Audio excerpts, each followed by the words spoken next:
नमस्कार, माझं नाव संपदा कुलकर्णी। मी हिंदी व मराठी सिरियल्समध्ये छोटे छोटे कॅरेक्टर्स केलेले आहेत। राधा प्रेम रंग रंगली, माझ्या नवऱ्याची बायको, तू चाल पुढे इत्यादी। पण अरे चिनू, आजकाल तुझ्या नाटकाचा गाजावाजा सगळीकडे होत आहे।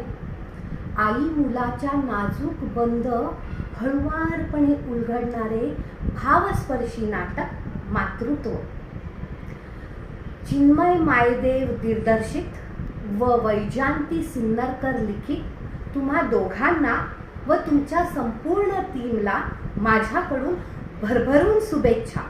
तसेच ऑनस्टेज व बॅकस्टेज कलाकारांनाही माझ्याकडनं खूप खूप खूप शुभेच्छा।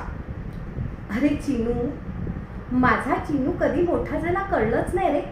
लहानपणी जो चिनू मम्मा मम्मा करत घरभर फिरायचा, तो आज चक्क मातृत्वासारख्या गहन विषयावर नाटक दिग्दर्शित करतो। Very good, keep it up Chinu. I am very very excited. मी तर हे नाटक बघायला नक्की जाणार आणि तुम्ही सगळ्यांनी नक्की पहा हा आमच्या चिनूचं नाटक, सॉरी आमच्या चिन्मयचं नाटक मातृत्व।